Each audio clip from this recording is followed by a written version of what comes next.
Good morning, ladies and gentlemen. I am Sandra Sakram, Director of the Sir Arthur Lewis Institute of Social and Economic Studies, or SALIS. It is my honor to welcome you to today's webinar, Demography, Space and Time, Planning for Caribbean Development. I'm excited to see so many of you here today coming in, ready to explore an essential topic that continues to shape the future of our region.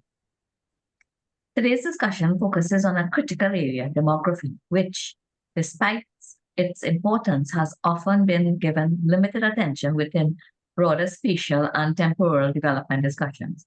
As our illustrious speaker, Dr. Godfrey St. Bernard, will demonstrate, while demographic theories and principles are widely available, many in the Caribbean address population issues without sufficient theoretical framework, comprehensive data, or interdisciplinary approaches. This gap presents a significant obstacle to achieving the sustainable development we all seek. We are privileged to have Dr. St. Bernard with us here today. Over the course of more than 4 decades, he has continuously championed the significance of demography in shaping our development efforts. However, progress in this area has often been slow, and today's presentation is intended to shed light on the untapped potential that demography holds as a scientific discipline by offering invaluable insights that can inform planning and decision-making in the Caribbean.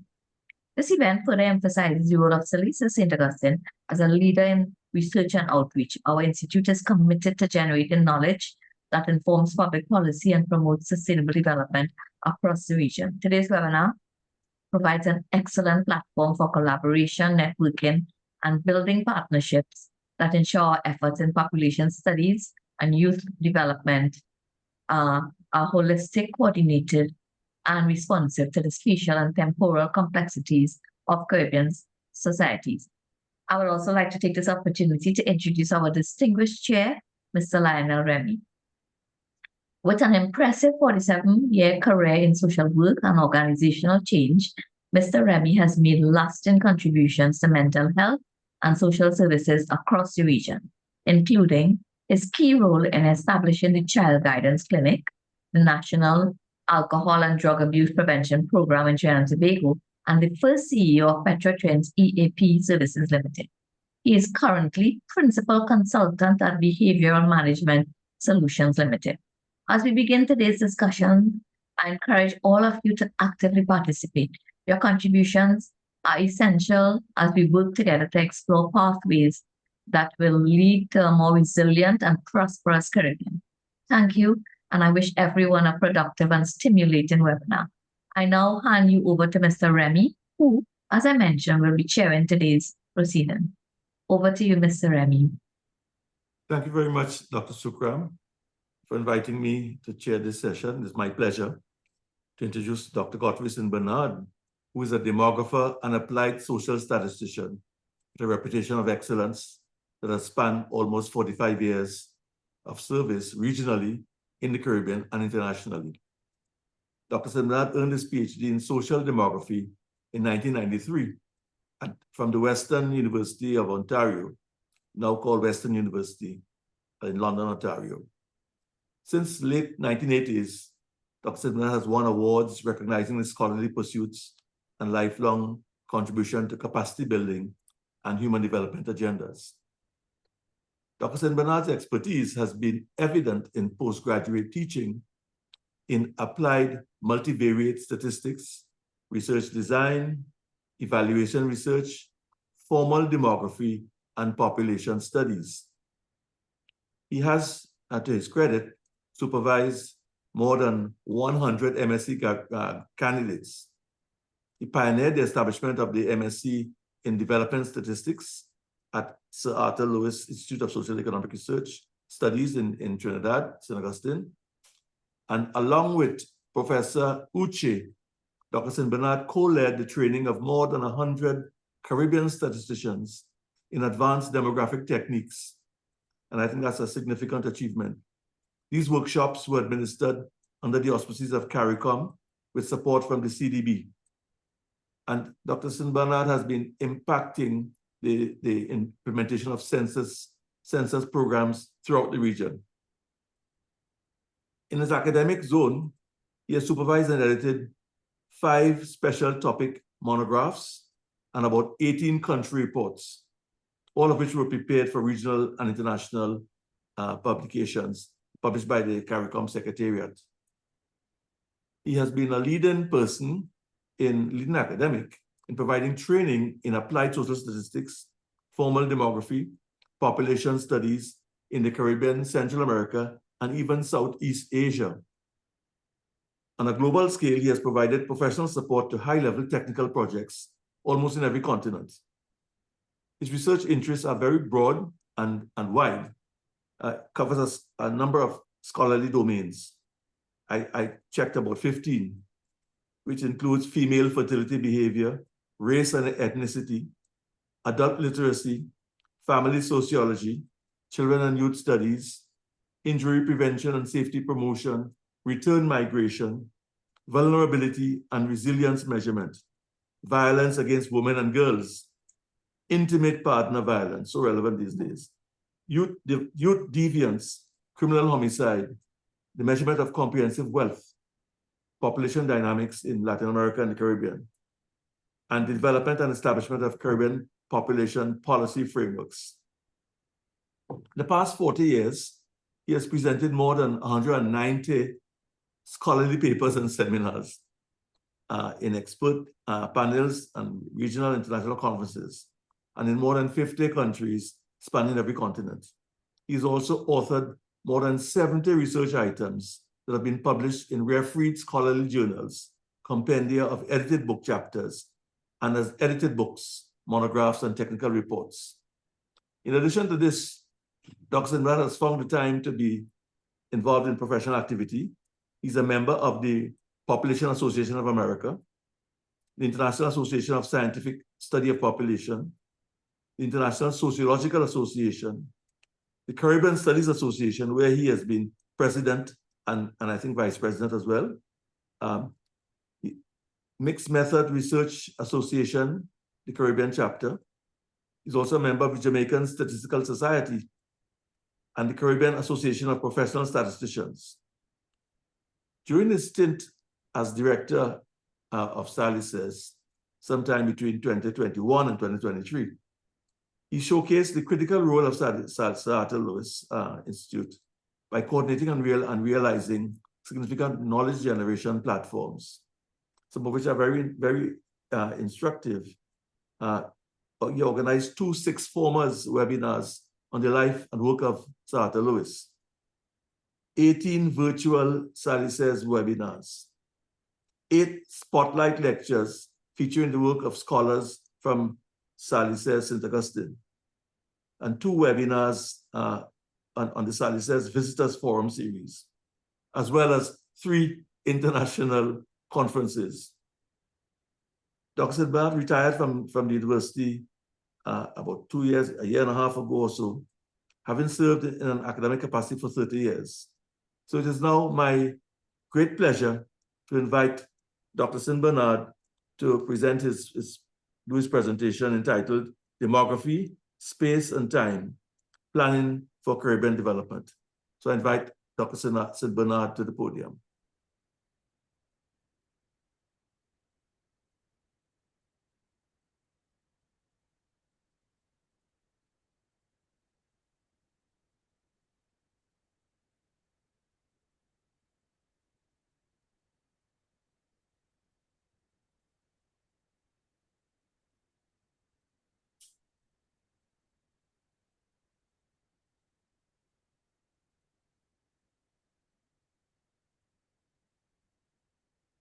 Dr. Sinbad, I think you're muted.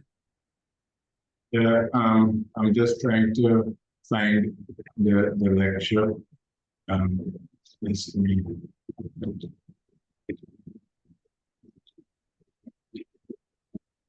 It's now okay. All right, there you go.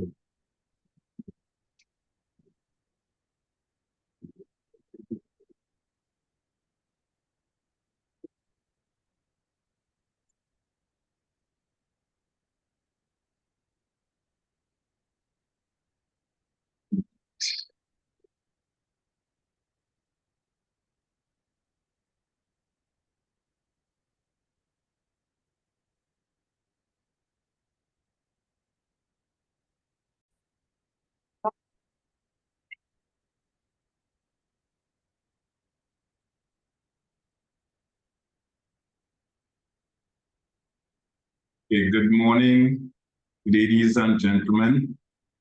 And it is indeed a great pleasure to be back in the Salises School just over 1 year since my retirement from Salises, and it's always a pleasure to be associated with the activities of Salises despite my retirement.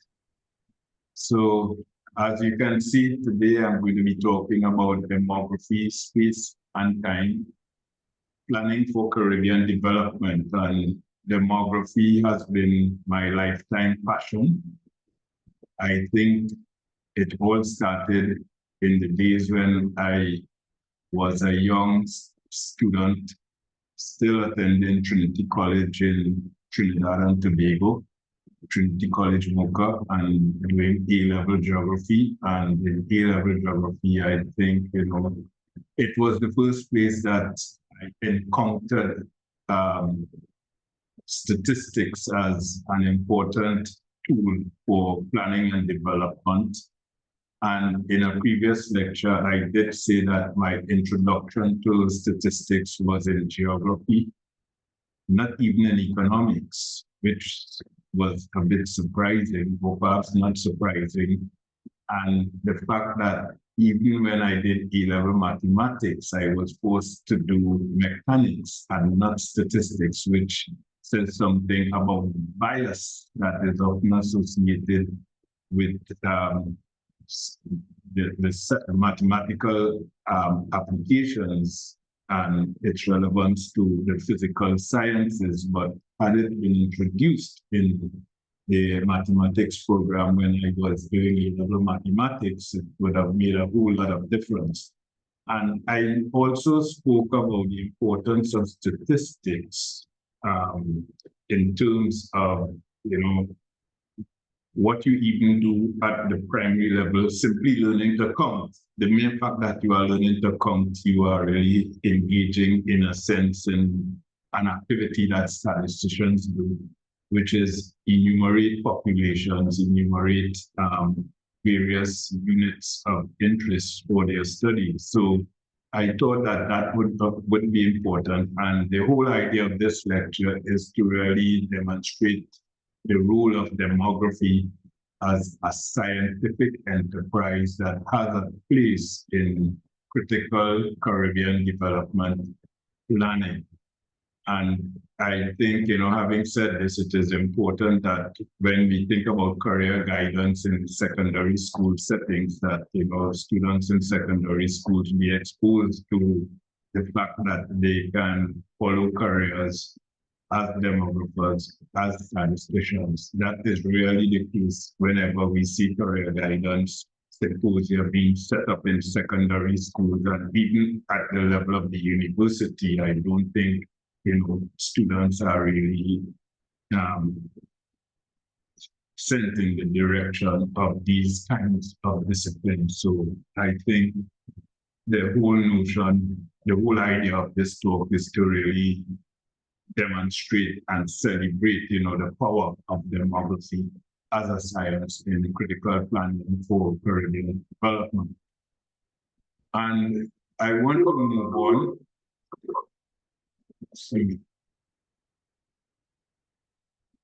I want to move on by, first of all, saying congratulations to a crew of 6 graduates from the Sir Arthur Lewis Institute of Social and Economic Studies. These graduates all hail from the Turks and Caicos Islands. They are all members of the National Statistical Office in the Turks and Caicos Islands. And they all graduated in the MSc Development Statistics offered by Salises, and they specialized in social and demographic statistics. So there you go, we have 6 additional individuals who have developed some capacity and will move on to be experts in the area, adding handsomely to what goes on in their country, the Turks and Caicos Islands. And as a result, I really want everyone to join me in congratulating these 6 individuals: Ms. Kia Swan, Sabrina Williams, Shulin Forbes, Wendera Simo, Sierra Gallant, and Alex Bennett. They were all sponsored, and if you know the word sponsored, they were all sponsored by the government of the Turks and Caicos Islands. And I also want us to join in congratulating the government of the Turks and Caicos Islands for its progressive position in supporting these students as they graduated with their MSc in development statistics. I think this gesture has set the standard for other governments in the region to do likewise and support, the importance of building capacity in the area of social and demographic studies as a particular enterprise that is so important in development studies. What is even more fascinating is that I had the distinct pleasure of supervising each of these 6 student graduates as they completed their research papers. I know the arduous task that they all faced, and despite being in retirement, I spent a great deal of time supervising them. So I am really on a huge high, seeing this notice coming from the government of the Turks and Caicos Islands celebrating the success of these 6 graduate students. And it will be remiss of me if I do not also include and add to this 6 Ms. Cassandra Julian and Mr. Dwayne Dick from the Grenada Statistics Office and the Dominica Statistics Office, respectively, who worked along with these 6 individuals and also completed their master's degree in development statistics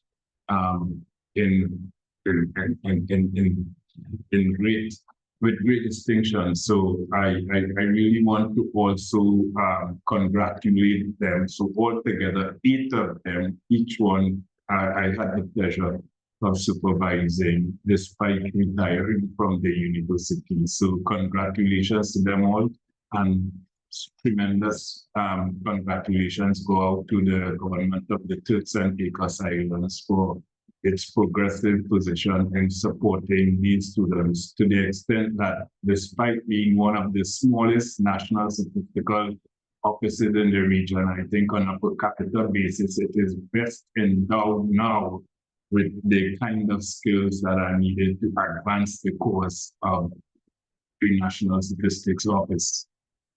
So on to my presentation, and in the presentation, it's divided into 6 parts. I want to speak a bit about science, truth, and the approximation of truth.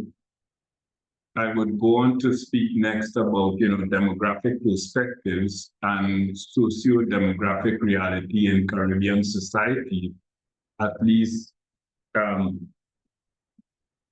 reflecting on the past, what's happening currently, and what is likely to happen in the future. I then move on to speak about the primacy of population and development policy.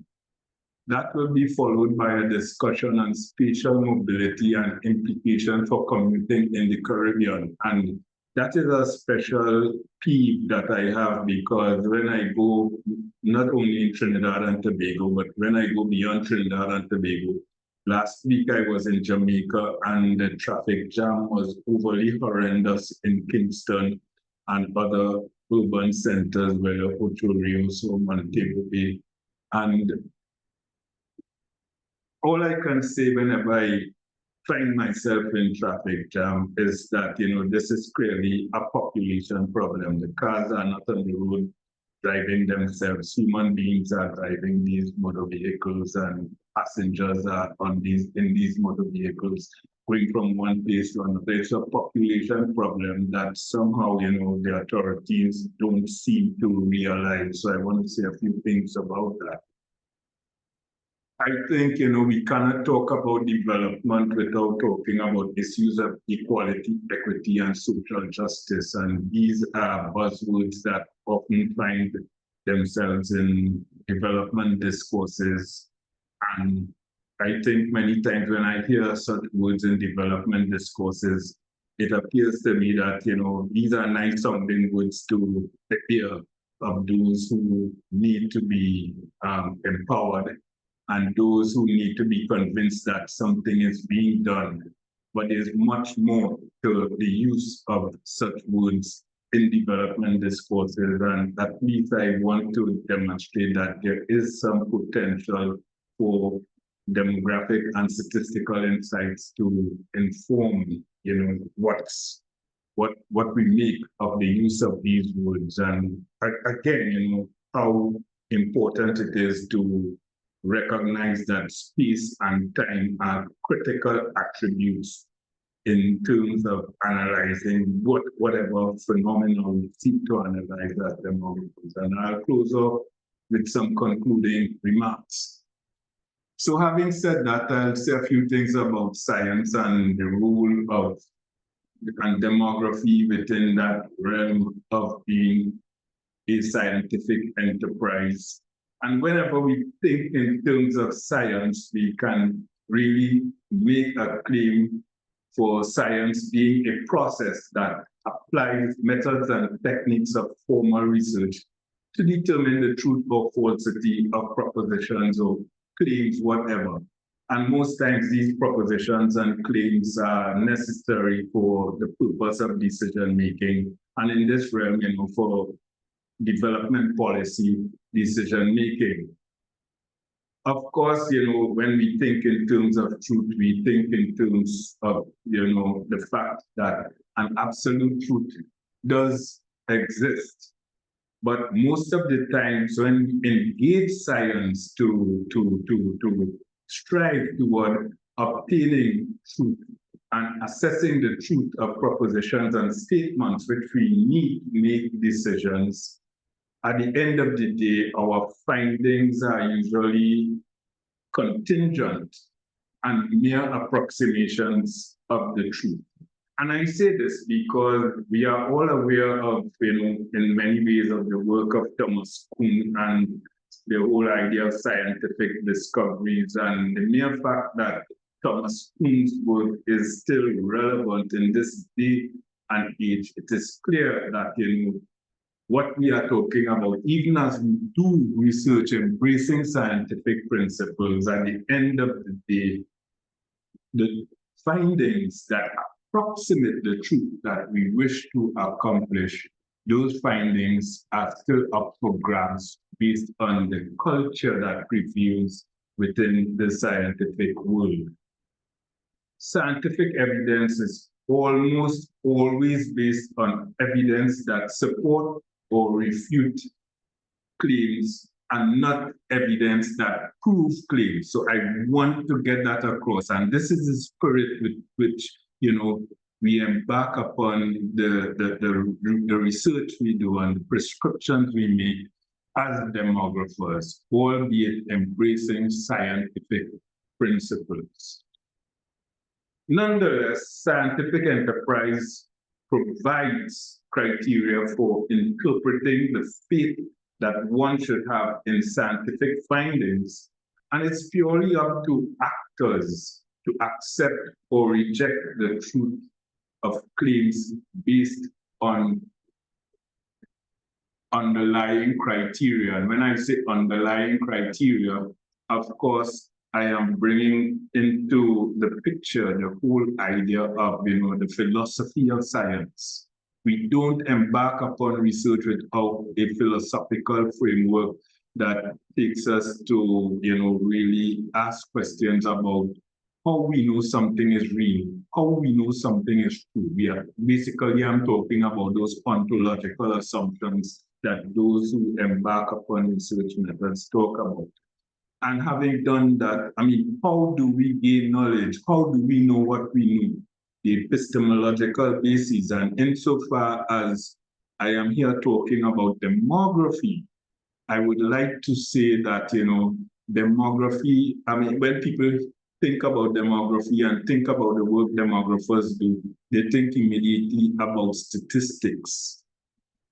And the mere fact that demographers use statistics to generate findings and to facilitate decision-making, clearly what demographers do is embark upon an epistemological process that is rooted in a post-positivist framework, so to speak. So these are the kind of underlying principles that I am talking about that, render a scientific virtue to what we do as demographers. Additionally, I mean, all sciences characterized by method and technique. And insofar as there's method, there's a methodology, the study of method, right, that underlies, what provides justification for the way demographers execute method in terms of how they collect data, how they assess data quality, how they arrive at concepts, what those concepts mean, and refer to how demographers go on to analyze their data and draw conclusions and so on. All of this is part of the underlying criteria that render demographic enterprise and demography as a science as to be labeled as such, right? And I speak about, this post-positivist dimension because I also want to put in a plug for demography and, an additional dimension that, one ought to bring to demography in terms of knowing what we know. And I am talking about, what others may refer to as anthropological demography. Many times I meet demographers, and there are those demographers who go beyond the numbers, who go beyond the statistics to, embrace anthropology. They go into the field and they actually live with the people, traverse the spaces. And this is why space is so important, because demographers who engage that kind of approach also operate in an environment where they actually go into the communities, they appreciate the topography of the communities. You look at a map, and when you look at a map, all you see is a two-dimensional frame. But there is a third dimension and perhaps even added dimensions, because there are mountains, there are hills and valleys, ridges and troughs and gullies and so on that cut across that two-dimensional frame when you look at a map. And that has implications for how people settle, what they do, what is on the ground in terms of land use, and how that competes with, human activity. So these are important dimensions which we have to feature as well. And in a lot of my lifetime work, it has not only been going to national statistical offices and collecting data from national statistical offices, but actually landing in different Caribbean countries and indeed some Latin American countries, getting access to a motor car and actually driving and getting a feel for the space. And that is important. And time is important because in several instances, I have gotten a feel for the space at different time points. And you could actually appreciate how that field has changed in terms of what it means for what you do as a demographer. And when you mix those experiences with the statistical figures, what a rich array of conclusions and findings and results you can bring to bear upon how you understand, demographic reality, and at the same time, what this demographic reality may entail, bearing in mind that it is better than you have something to chew on that otherwise you would not have had you not done the research. And at the same time, recognizing that this is the beginning of that quest toward truth, right? And mind you, that truth is really time-bound, because with the passage of time, what might have been true at one point in time may actually become false. So I think, this is the kind of, interrogative process one goes through as a scientist, and I'm saying that as a demographer, we go through that as well. So to talk about some demographic perspectives, what you see here is what demographers refer to as a theory of demographic transition. And the early thoughts associated with this theory are almost 100 years old. By the end of this decade, it would have marked 100 years of thought leading to, this theoretical framework. And again, it tells you about science and the tradition of demography and how it embraces that science. And what the theory of demographic transition does, it really says that, there was a time in history when all countries had high birth rates and high death rates. And there were all kinds of reasons why in early pre-civilized societies and earlier societies, birth rates would have been high and death rates would have been high. And I don't have time to get into all of that now. But then there came a time when, as human civilization became in tune with self and medical breakthroughs and improved standards of living and so on, the death rate started to decline. And you can see here, the death rate started to decline. But birth rates remained high, and during that period, you had high population growth rates. You can see what's happening to the population, it's growing. And then there became a point in time when death rates had declined substantially, and then fertility rates began to decline. And so you had a second stage where you had high fertility but low mortality, and then at the third stage where fertility and mortality have been quite low. Now, this is characteristic of different countries at different stages in their demographic development. Some countries went through the first stage much earlier than others, and so on. And some countries might still be going through that second stage or now beginning the third stage when other countries have passed the third stage more than 50 years ago, and so on. But the point is, all countries, and there is demographic evidence from several studies to show that, all countries at some point in time in its history will go through this kind of experience.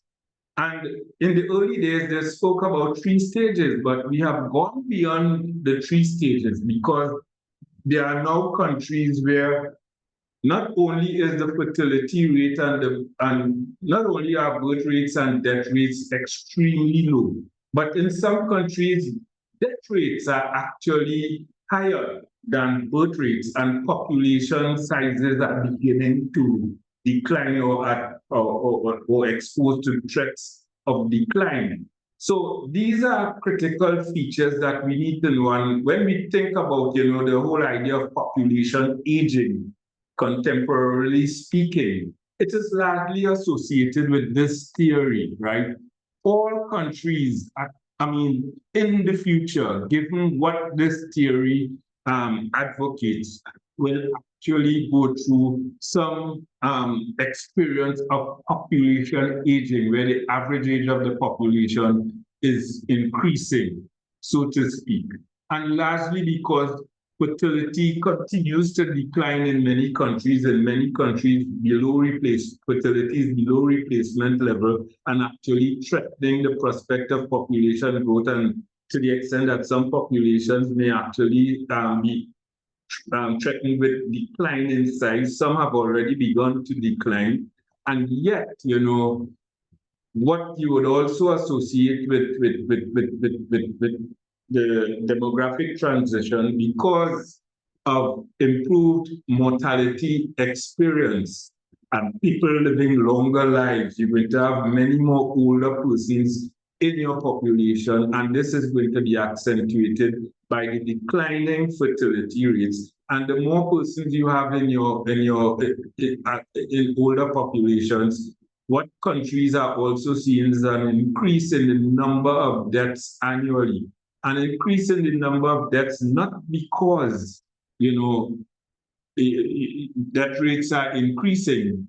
The number of deaths are increasing because of population aging and the substantial increase in older persons in the population. And the more older persons you have in the population, of course, older persons have higher risks of mortality. You're going to have a greater number of deaths annually. And that too, places a threat on population growth. So I want to really emphasize, the importance of the theory of demographic transition.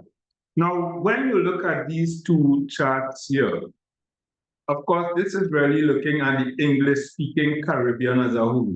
And in the English-speaking Caribbean, as we speak, we perhaps have about 7 million people in the English-speaking Caribbean, Jamaica and Trinidad and Tobago being the two largest populations in the English-speaking Caribbean.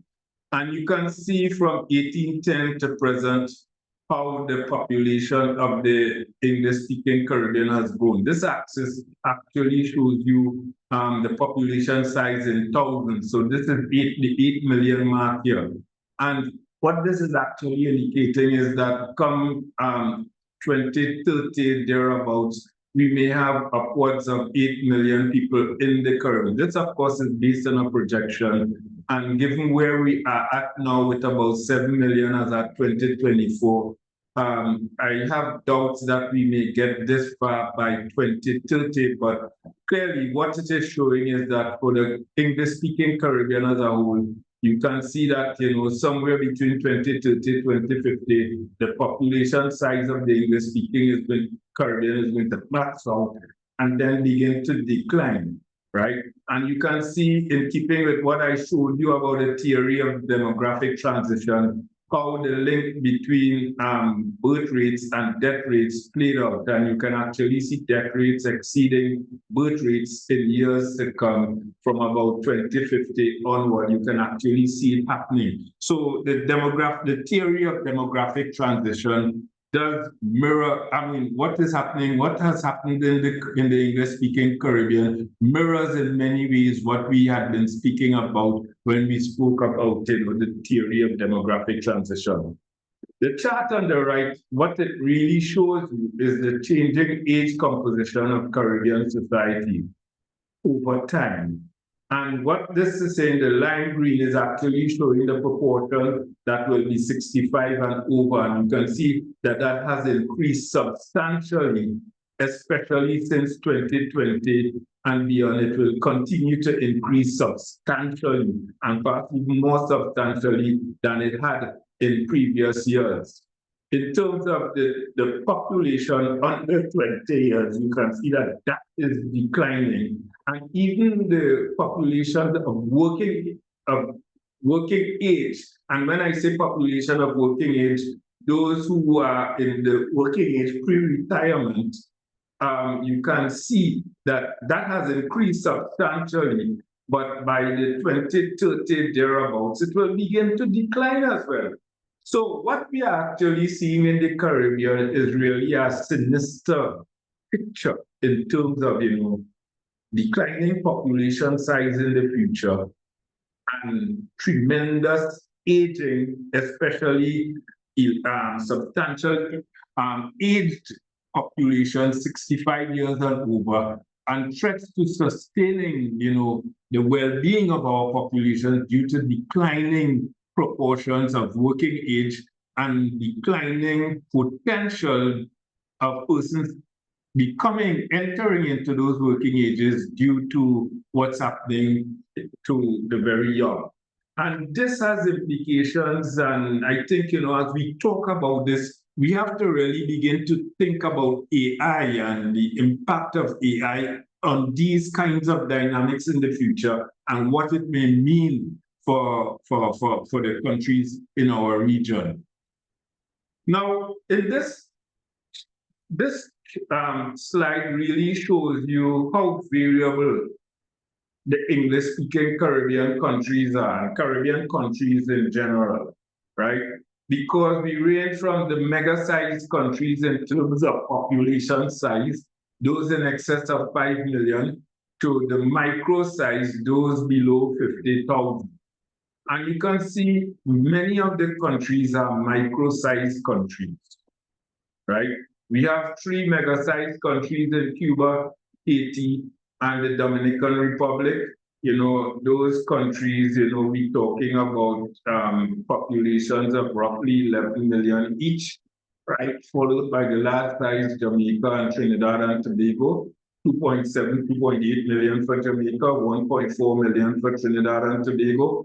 And then we can go down and you can see how variable the countries are. And this kind of variability, not to mention, you know, the spatial attributes that have to do with topography, some of the anthropological insights that I referred to. As you go from one country to the other, you will find that the anthropological insights have all kinds of implications for how we make sense of the figures as demographers. And this chart here, this slide here now, really brings out, you know, some of the population dynamics in terms of, you know, population growth on one hand, replacement for where countries are at in terms of replacement fertility. The total fertility rate is the index that is used to gauge fertility in countries internationally. And a total fertility 2.1, a total fertility rate of 2.1 is indicative of replacement level fertility. So if you have a TFR above 2.1, you are above replacement fertility. If you have a TFR below 2.1, you are below replacement fertility. And you can see that most of the Caribbean countries are below replacement fertility as at 2020. Just a few are above replacement fertility, and of those that are above replacement fertility, I think Guyana and Suriname may eventually hit replacement level and at risk of falling below replacement level fertility. Clearly, replacement, what you see is, you know, a correlation between being above or below replacement level and what it means in terms of whether your growth rate is above 1% per annum or below 1% per annum, or above 1% per annum or below it. And you can see what's happening with the growth rates, and some countries have higher growth rates. Those countries that have higher growth rates, in these instances, the higher growth rates will largely be associated with, you know, the fertility levels that prevail. In these countries where you see higher growth rates, despite being below replacement level fertility, the main factor is migration and positive migration in those countries, meaning that you have more immigrants than immigrants in those countries over particular periods. And you can see that these countries here in the orange, these are really the high migrant countries, and the countries with high migrant stock populations, and their growth rates are above 2% per annum. So even with respect to, you know, that earlier picture about how the demographic transition is manifesting itself in different Caribbean countries, because of the impact of migration, it would have certain effects in terms of how populations would grow as we go from one country to another. And then just to look at Barbados, Dominica, I'm looking at a few islands here now in the Eastern Caribbean, and where you see the red, I mean, from 2030 onward, what we are really talking about is projected population sizes. And you could see by 2030, there is a possibility that the population of Barbados would begin to decline, right? So by 2030, the population of Barbados is expected to decline. By 2040, the population of Dominica is expected to decline. Likewise, for St. Lucia, if not before 2040, somewhere between 2030 and 2040, St. Lucia could begin to experience it. and likewise for St. Lucia. For Grenada, however, there is still somewhat of an inbuilt population growth momentum, and some of these dynamics would have to be investigated across time.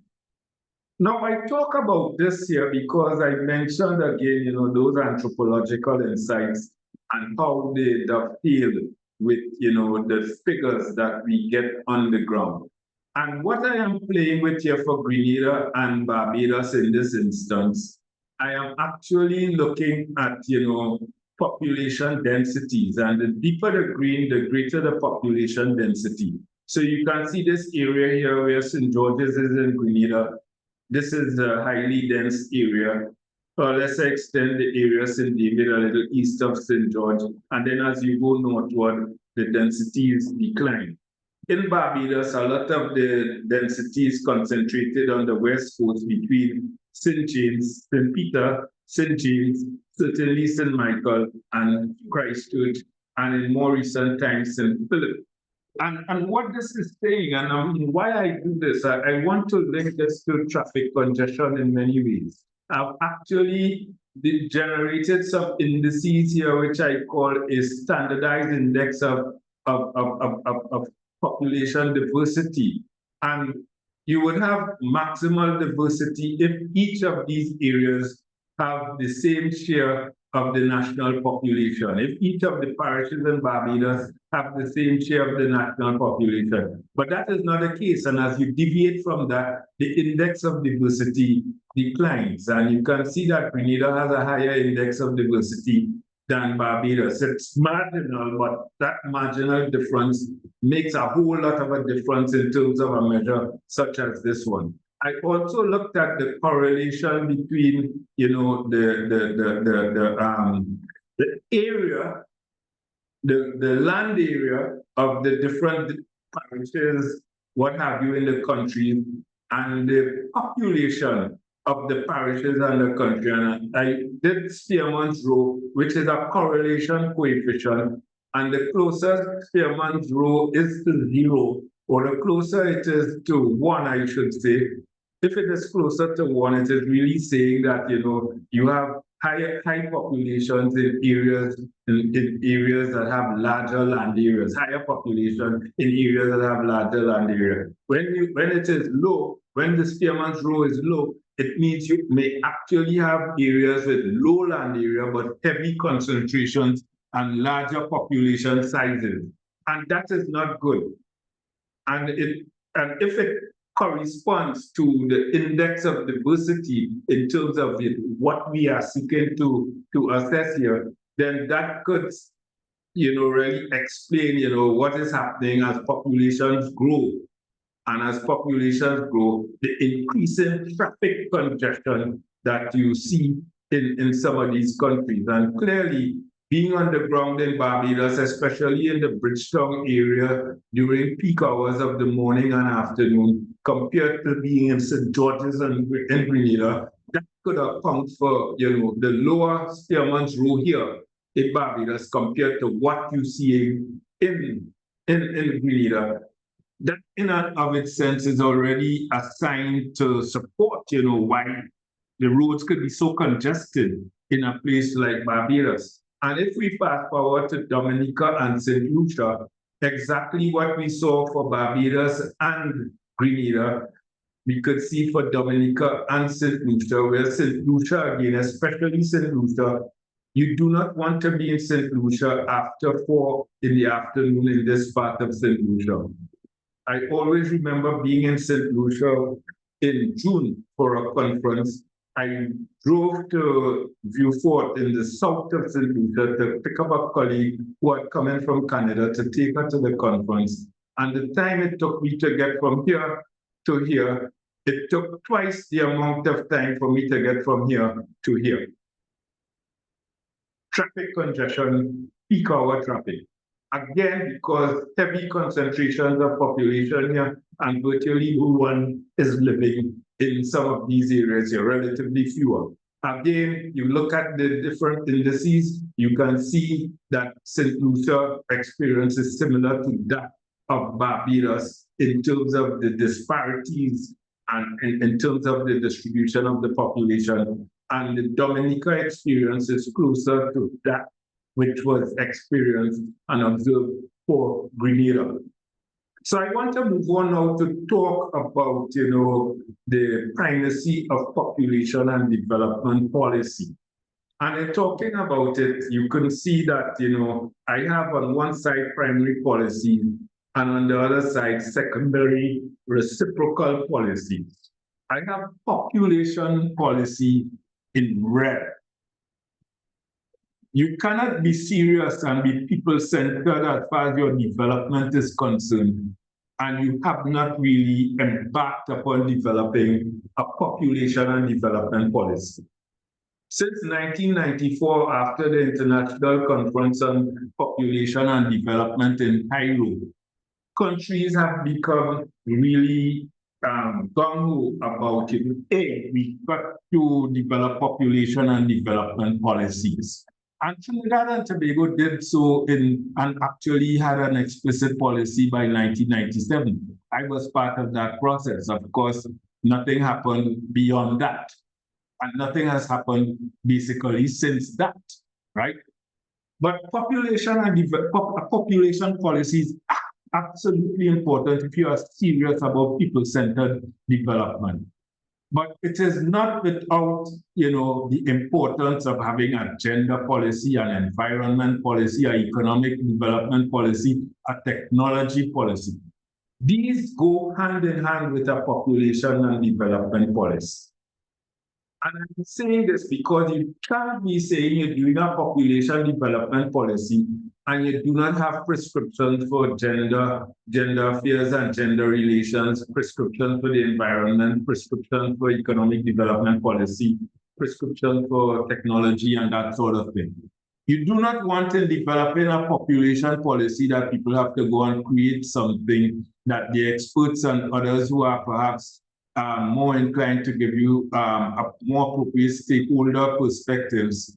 You don't want to go developing a population policy without the benefit of expert and stakeholder engagements in developing other policies such as the ones here. But the population policy is absolutely important in the context of, countries that are serious about people-centered development. And people-centered development is not only about human populations, it's about institutions that are propped by these people and that prop these people. But allied to all of these policies here are these here, right? These are reciprocal, sexual and reproductive health and well-being, including issues like mental illness, disability, and so on. And when I say disability, I'm not talking about disability in the context of the health connotations we bring to bear upon disability, but more from the standpoint of well-being. Migration, education, population redistribution and land use, food security, sport and recreation, among several other issues. I would think, this population policy relating to the labor market and work issues and work-related issues, all of those are important in the scheme of things. And there is a sort of seamless connection between the different policies that have been labeled as primary policies and those reciprocal policies that are informed by each of the primary policies and have a part to play in each of the primary policies as well. So clearly, we have to be thinking in all of these areas, and I did not have your labor and decent work and all these other issues, but these are important nonetheless in the scheme of things.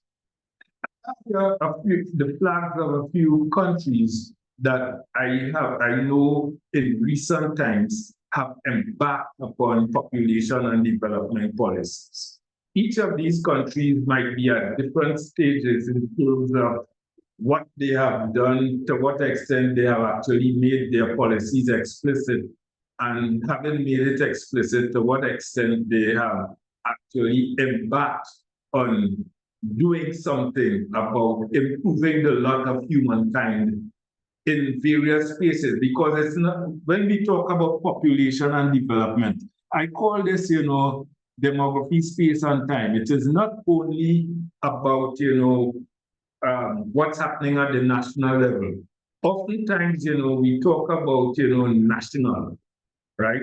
And we collect data at the national, but it becomes truly national when we look at what's going on in different spatial domains, whether these spatial domains be aerial units or spatial domains defined in terms of other social attributes that we associate with human populations.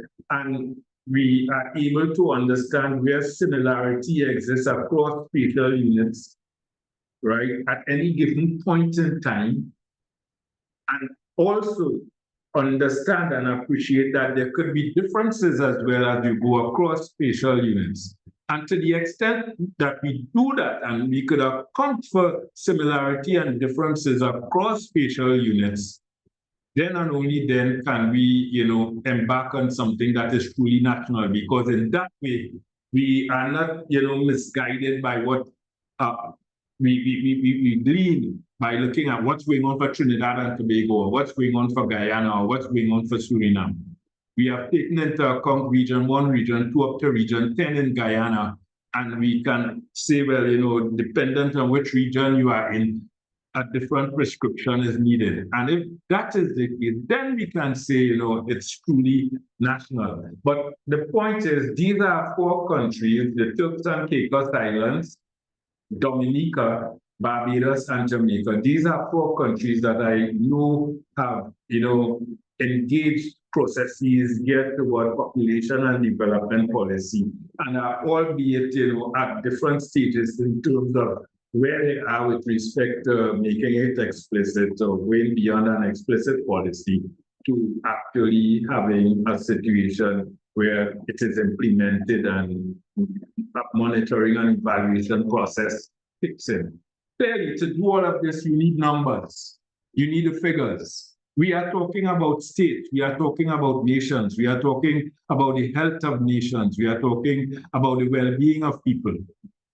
And just as all of us, whenever we are interested in our health, we are interested in our well-being, we go to our physicians and our physicians say, well, I want to get your blood pressure reading, I want to get your blood glucose reading, I want to get your heart rate and all the other indicators that are going to tell us something about our health status and where we are at. It's the same thing for these countries. We need that. And demographers and other social statisticians provide it and have the capacity, I should say, have the capacity to provide it for our countries. Whether our governments are serious enough to empower these professionals to do it, that's another issue, right? And a lot of times when we cannot do it, it's not the fault of the professionals. We have professionals on the ground who have the capacity to do it. I talk about this because we need more professionals on the ground in some countries.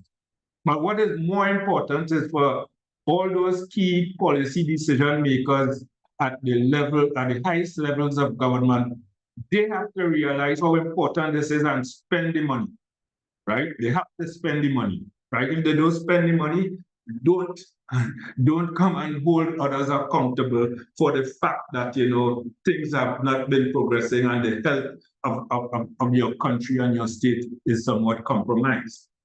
Right? Of course, these are some scenes from Barbados, and again, to reemphasize the importance of space in terms of social policy imperatives.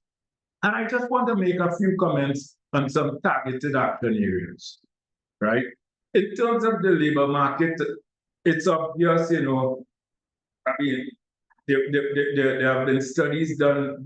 I know there have been some work done in Barbados in recent times linked to what has been happening and in terms of their interest, in terms of looking at population dynamics and what it may mean for population policy there, right? It's not only in Barbados, in several other countries, there are declining numbers of young persons coming into the labor market. At the same time, the baby boom generation, which perhaps was one of the largest birth cohorts to have ever graced the Caribbean region, the baby boom generation is exiting the labor force through retirement and mortality and other social and demographic events, right? And in Barbados, and in particular, and perhaps for several other countries, you're going to actually experience a decline in labor force commencing in 2035. That's less than 10 years away. Perhaps there are some countries that may actually begin to experience a decline in labor force much earlier than 2035. And all of this sinister implications associated with a declining labor force have to be taken into account. In terms of health issues, non-communicable diseases increase the responsibilities for health and social care. We're going to need a lot more geriatric care in years to come. Non-communicable diseases are running rampant now because you have substantial growth in the proportion of the population that is deemed to be elderly. The baby boom generation, there are lots of things the baby boom generation did all through their years of life that is coming home to roost now. And it is only in more recent times that governments have been taking, more drastic measures in terms of nutritional information and so on. I know in recent times countries have been looking at serving soft drinks in schools and so on. When I was in secondary school, the big thing was, you had to have a solo for lunch. A solo is a soft drink, sugar laden. And many from my cohort are perhaps experiencing a number of non-communicable diseases linked to, practices that and dietary choices that were made while they were children. Right?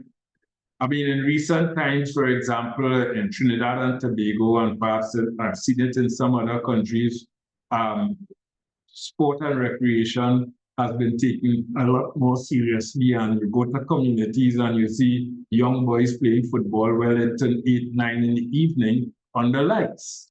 And that is something good. And perhaps, back in the 60s, if we were fortunate enough and had those kinds of opportunities, who knows what it might have meant for the state of non-communicable diseases today. So these are things. Of course, there's the continued migration of healthcare professionals. In terms of infrastructural issues, where there is population growth, of course, once you have population growth, and you saw what was happening to the working age population in Caribbean societies, but once you have that working age population growing, that population of adults, you're going to have a need for housing and land to accommodate that growing population. And we have had that. We have had that, right? And it's not just need for housing, but need for housing, particularly of the elderly. And there are changing dynamics and in terms of changing living arrangements within households and dwelling units that we have to understand and so on as well. And demographers can help us with that, right? I just came back from talking at a conference in Jamaica last week, and my talk was on the whole notion of family sociology and where we are in terms of family sociology in the region. A lot of our problems in the region are linked to the sense of a contemporary family sociology, where all kinds of influences are impacting on living arrangements in families and creating a nightmare that we don't understand because we haven't been doing the research, whether anthropological, based on gender studies, criminological, demographic, what have you. We haven't been doing enough. And even if we are doing, we have not been talking to one another about what we have been doing, right? And I spoke about that. Our best bet for starters is perhaps the last round of censuses where there are questions that we ask that may begin to tell us something about what's happening in our families in terms of the demographic characteristics. But beyond that, we have to engage deeper interrogation that may draw on a lot of anthropological insights. Urban sprawl, the stress on public transportation systems, conversion of arable land to housing, what implication that has for food security, given population growth issues and land use patterns, right? And I'm thinking about all of this because, we have to, think about this in the context of, population growth, the need to facilitate commuting behavior of people who move because they have to leave home to go to school, to go to work, to go for recreation, what have you, right? And at the same time, we are dealing with a technological environment that is becoming increasingly virtual.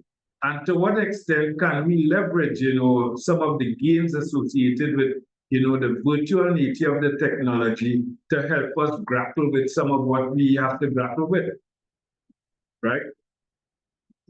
And of being islands, we have to be also concerned about population concentration near coastal areas. To what extent population concentrations, depending on where we place people to live, to what extent can it be harmful to the marine environment and so on. And the marine environment, particularly when we depend on the marine environment for our recreation and for food in terms of fishing and so on. We have to be concerned about available water resources, right? Oftentimes, Tobago is an island with approximately 70,000 persons, but on an Easter weekend, Tobago's population might up to 120,000, depending on how many people leave Trinidad to go to Tobago. And when that happens, you cannot find food in the supermarkets. There are problems with water, problems with the electricity services, and so on. So you have to be mindful that population growth is also associated with the carrying capacity of the country and the space in terms of meeting the needs of the population. And somehow, these are important dynamics that I think we just speak to without thinking seriously of the implications. And to speak seriously about the implications, we have to have the data, which obviously we don't have, right? And then in terms of going through this, of course, the whole notion of creating a smart labor force, as labor force that is technology-driven and data-driven, right? Data-driven. And that's why I made the point about statistics earlier on, because we cannot be talking about a smart labor force, and that smart labor force is devoid of the knowledge that drives the technological space that we are living in. Gone are the days you go to a mechanic and the mechanic could be someone who just finished primary school and has not had any education beyond primary schools, beyond primary school. A mechanic now has to be a high-tech kind of person. In fact, many of our tradespeople have to be high-tech persons. And we have to create, the environment in our education system, including in UE. In UWI, we cannot be in 2024 offering programs the same way we used to offer them in 1970s.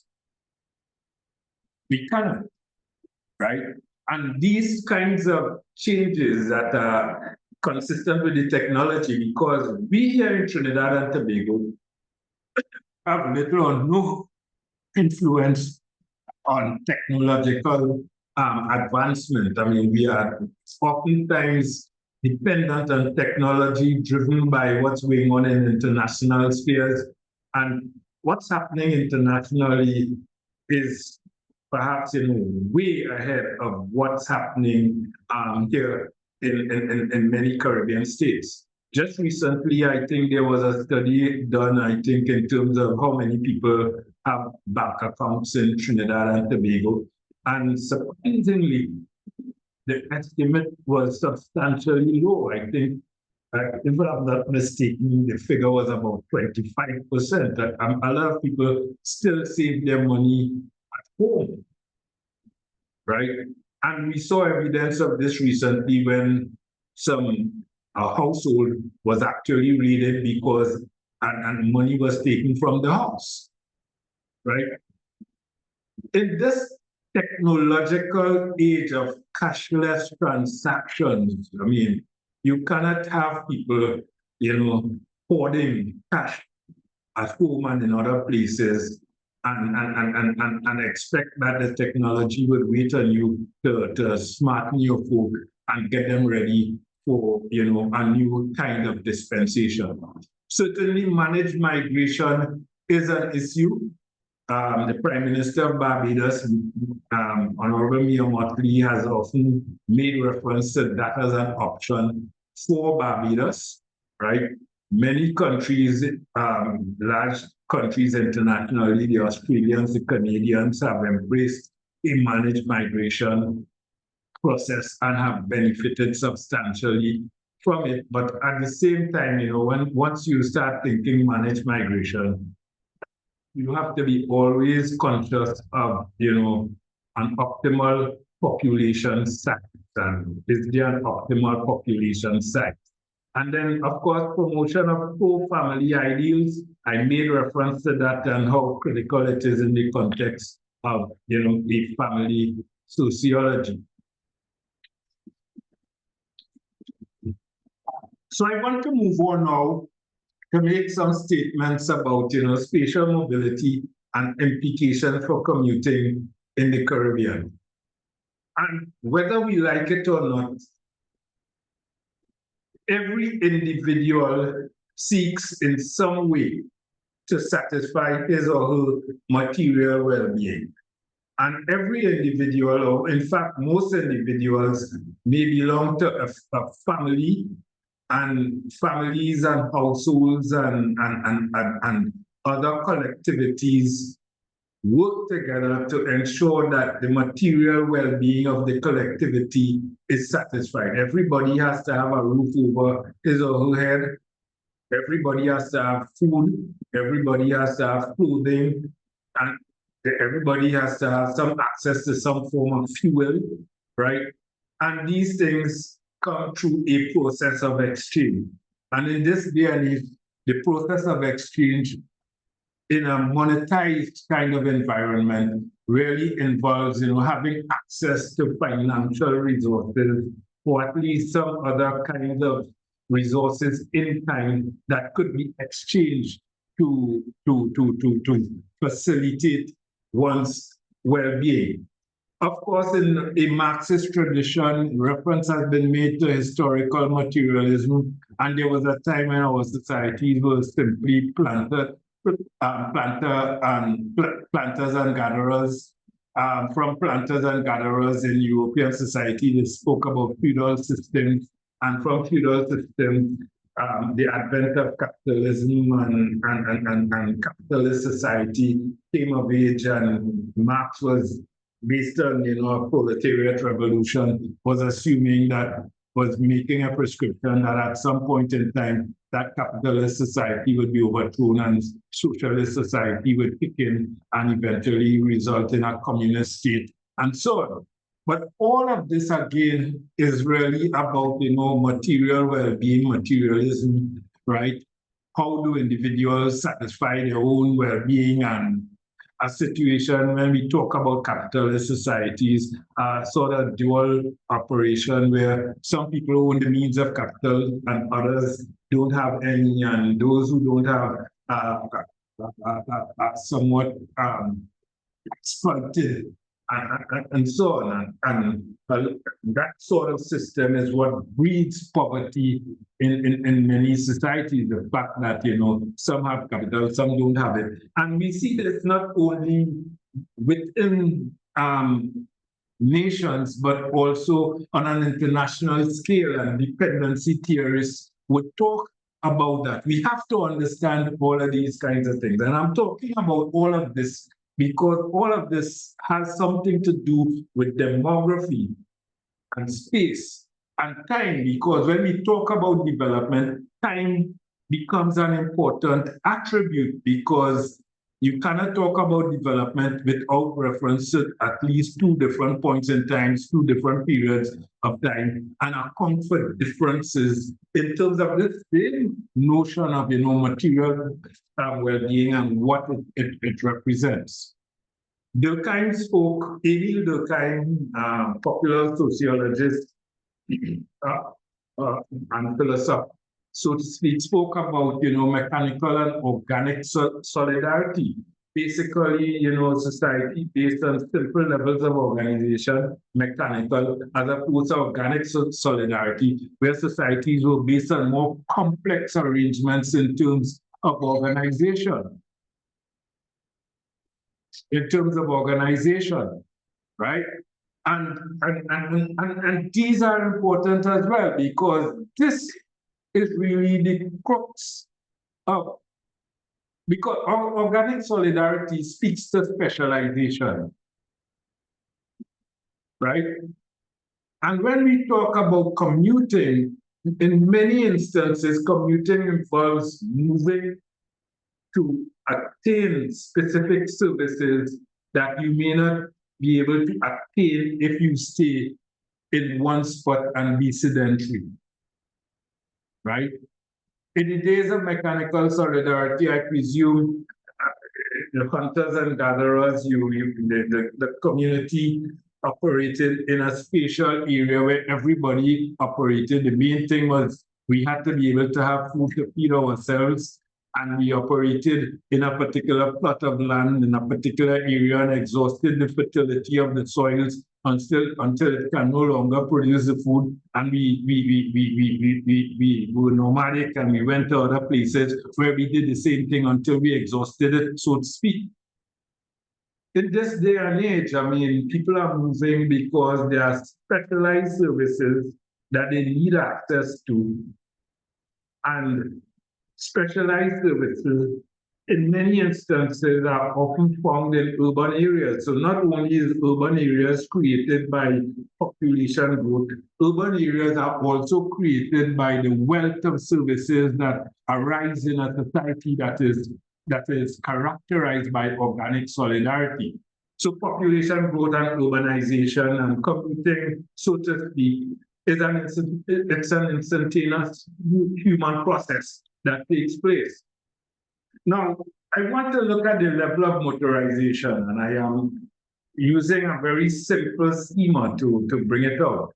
You have real output, whether qualitatively or quantitatively, is correlated with population size. And when I say population size, not just the overall population size, but all the characteristics that are associated with the population in terms of education, in terms of health, in terms of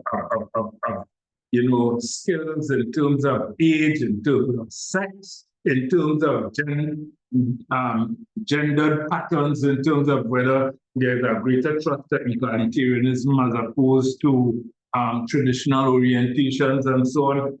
So there is that interlinkage between the two, and each of these two is associated with the level of motorization, and there are specific characteristics associated with real output, population characteristics that mix and combine in some kind of linear or nonlinear format, in keeping with models and so on, to come for levels of motorization.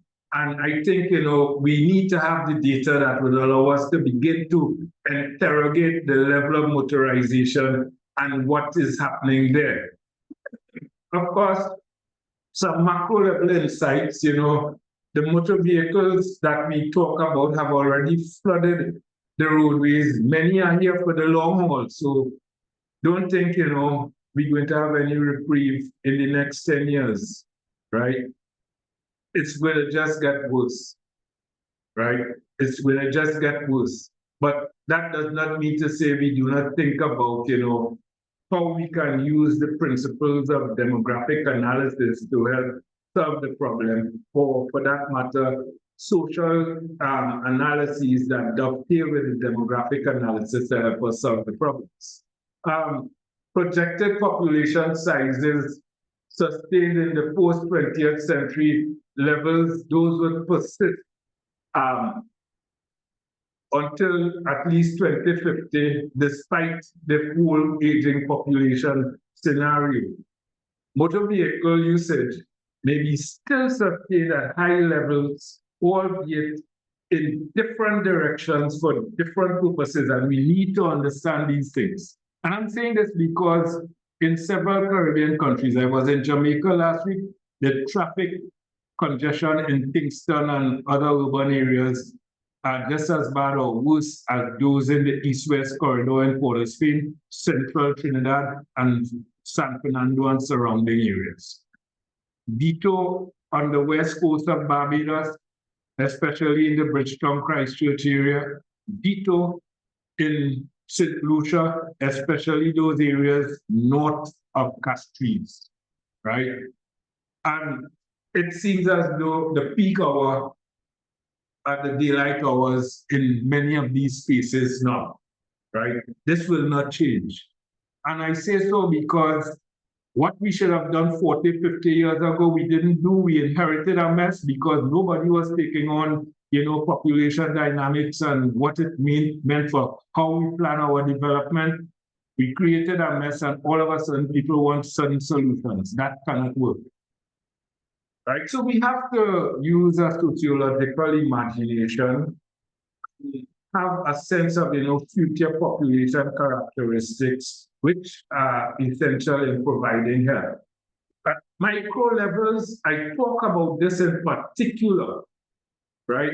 Because what I have here is based on some data that were collected during the 1980 round of the population and housing census in Trinidad and Tobago. I've just begun working at the Central Statistical Office. That census was just done, and there was a question, a beautiful question that asked people, where do you live? Where do you go to school? Where do you work? Right? What mode of transport do you use to go to school, go to work, depending on where you live, where you work, where you go to school? Of course, what you need to have as well is perhaps some sense of the peak hours, when do people make these moves during the day and for what purpose? And of course, there's a census, so you would have had all the demographic characteristics. When I think about that now, perhaps when I saw it the first time, I didn't have the tools to do the analysis. Now I do have the tools. And had anyone had a knowledge of how those data could have meant a difference for what we are experiencing today, when you think in terms of, the scientific underpinnings of exercises such as doing population projections, which is what demographers are trained to do in many instances, that could have made a whole lot of a difference 40 plus years ago in terms of helping us to grapple with the kinds of decisions that could have prevented us from being in the mess we are in now, right? And clearly, what I have here speaks to a model that can really help deal with this. Of course, my colleague, Dr. Trevor Townsend, who is a transportation expert, an expert in transportation science, he too has ideas around these kinds of linkages that can really begin to address the problem to the extent that the authorities are taking into account the role of demographics and and how that dovetails with transportation science. Of course, that is another issue. And in terms of community and national development, what I'm basically saying is that there is definitely a need for demographic projections at national and spatial levels. Certainly, there's need for micro-level household surveys of commuting behavior and patterns at least every 5 years, because, as I said, the directions and purposes would change. Education planning and school placement and the functions of edifices that constitute, education institutions. These are things that have to be worked out.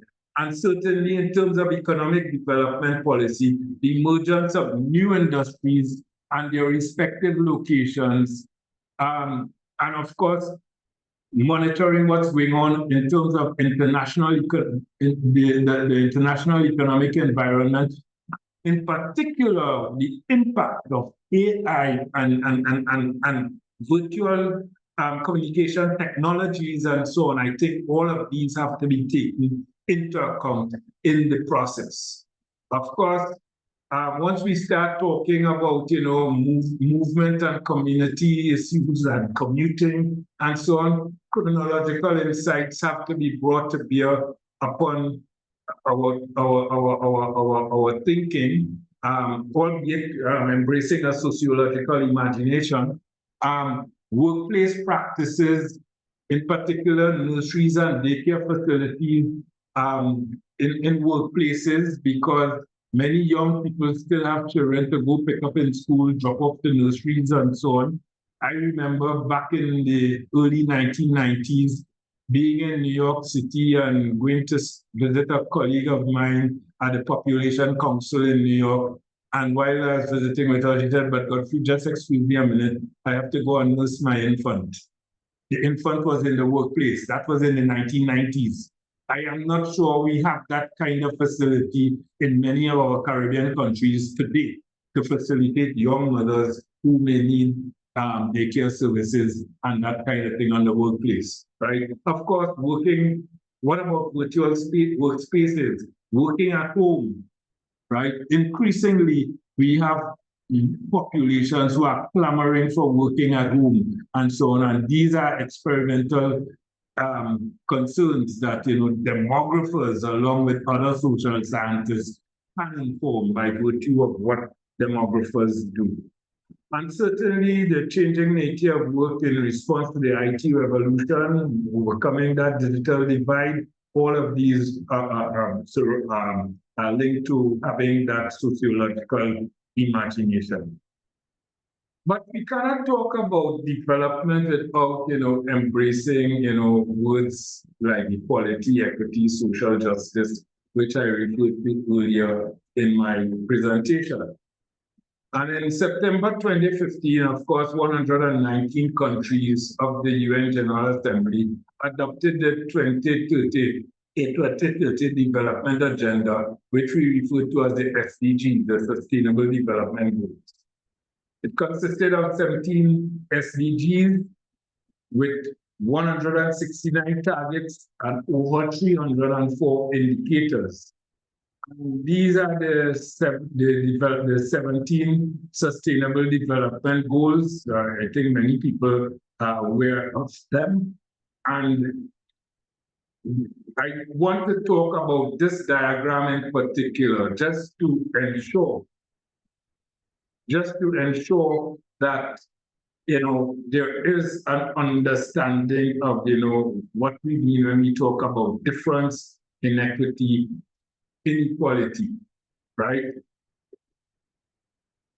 As you look at these three individuals here, each one represents a space, right?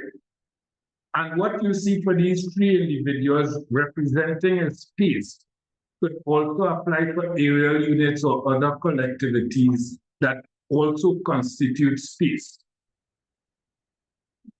As you look at these three spaces, what you clearly see is difference. So if at the left of this diagram here, we had these three individuals without the assistance of the prop, what you will see are clearly three individuals that are different in terms of height. And if you had put them without the props, just one of these individuals might be able to see the baseball game. So difference, but in terms of experience, only one has, a fulsome access to the experience. So difference is critical in order to begin to gauge inequity, in order to begin to engage inequality. Now, in terms of equality, what we did, we gave each of them a similar treatment, identical treatment, equal treatment, equality in terms of the treatment. And the treatment did help because we see an additional individual being able to access the game, experience what's going on, facilitate and access the experience. But there's still one who, despite equal treatment, is unable to access the game and witness the game. So what we have to do is to somewhat, remove the crap that was already given to the one who had full access to the game and give it to the one who did not have access to the game. Now, this is like, the kind of implementation process and the legislative arrangements that we make in terms of redistributing resources to compensate for those who are somewhat compromised. When that is done, what we have actually done is promoted equity by reordering the resources, the inputs, to enhance the outcome.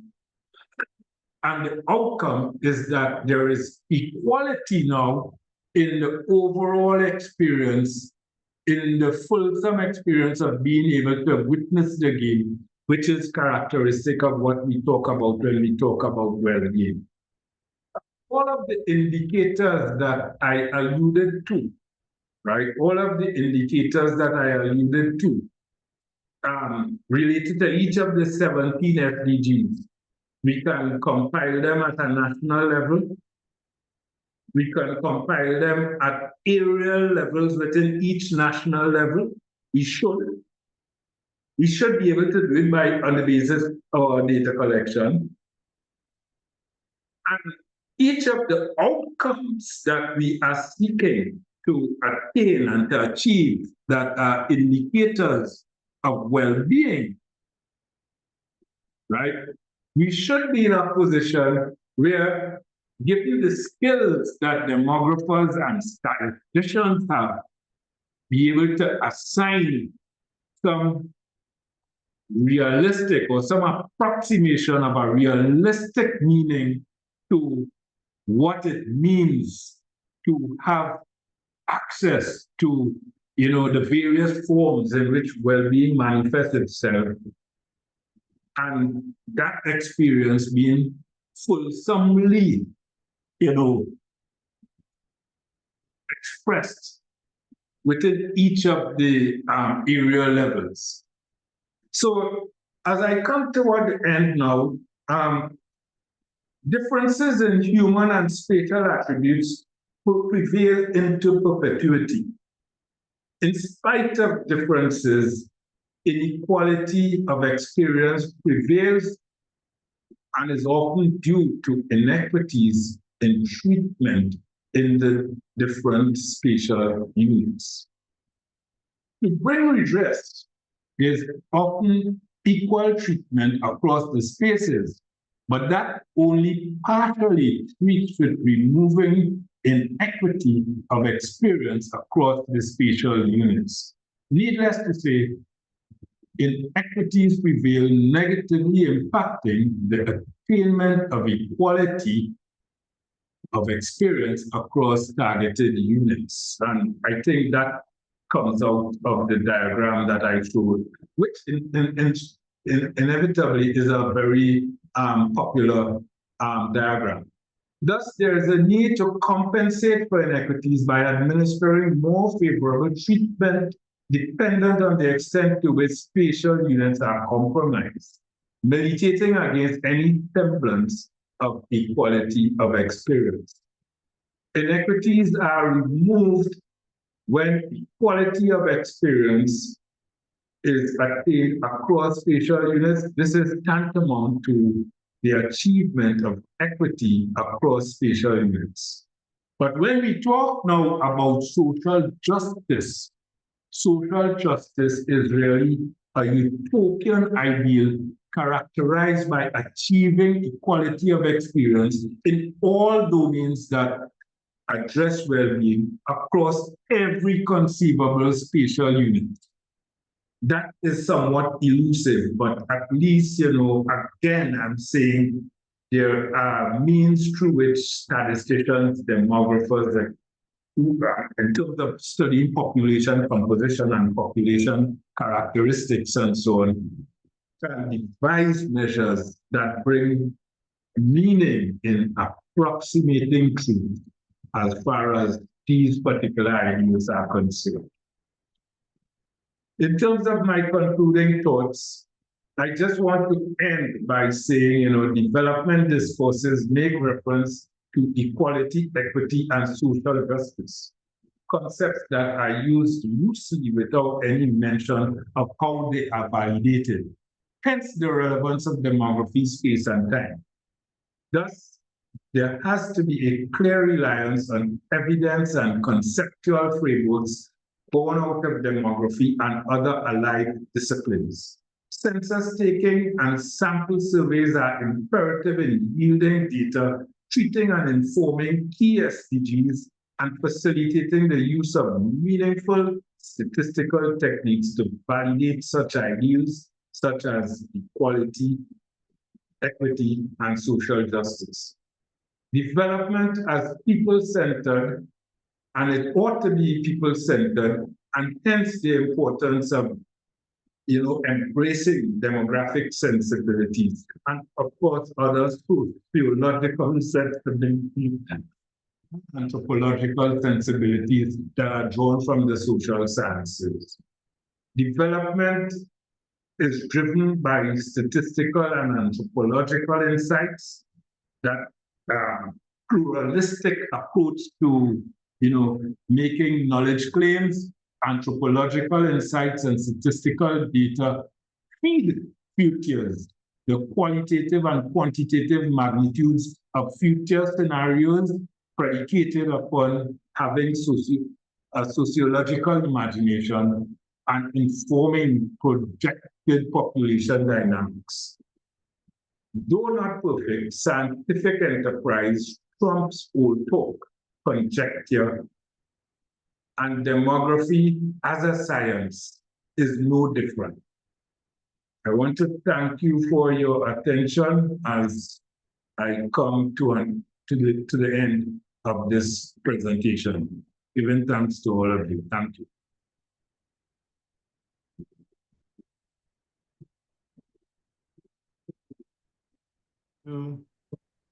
Thank you, Dr. St. Bernard, for such a treat. I think there are so many dimensions of the Caribbean development problematic. And as you said, there's room for every discipline. We have had an over-reliance on economics, finance, engineering, and which is not necessarily integrated with the social sciences, demography, behavioral sciences. And I think that you've made that point so clearly. The questions looming on the chat, and the first question I'd like to point to you is a question asked by Therese Baptiste. How can Caribbean policymakers leverage demographic insights and spatial planning to create targeted strategies for sustainable development that address labor market challenges, health disparities, and infrastructure gaps? Just repeat the question for me, please. I got a little distracted as someone came to the room to instruct me on a matter. No problem. How can Caribbean policymakers leverage demographic insights and spatial planning to create targeted strategies for sustainable development that addresses labor market challenges, health disparities, and infrastructure gaps. Okay, thanks for that question. And I think in the presentation, I might have addressed some of it, but I can certainly, data collection is absolutely important. And that data collection has to be spatially bounded and temporally bounded. So clearly, if we are talking about, the labor market, if we are talking about infrastructural development, what are the attributes of infrastructure we are looking at? What are the attributes of the labor market we are looking at? What are the attributes of health infrastructure we are looking at? All of these attributes are linked to demographic characteristics, whether it be the sex of an individual, the age of an individual, where an individual is located spatially. And of course, I think, the first pass is to at least have some benchmark, some baseline data. And the baseline data that I think of are really the data that come from population and housing censuses, right?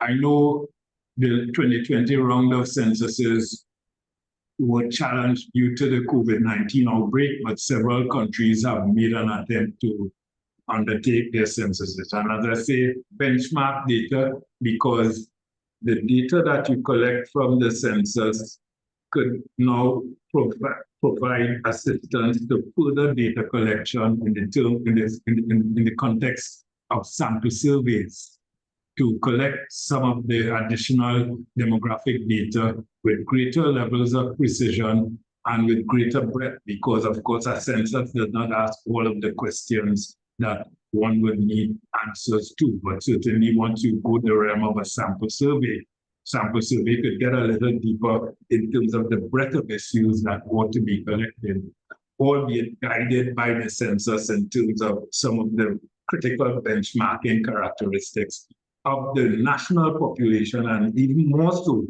the subnational population in the different area units, because I would imagine the question posed by Therese is one that has a spatial dimension.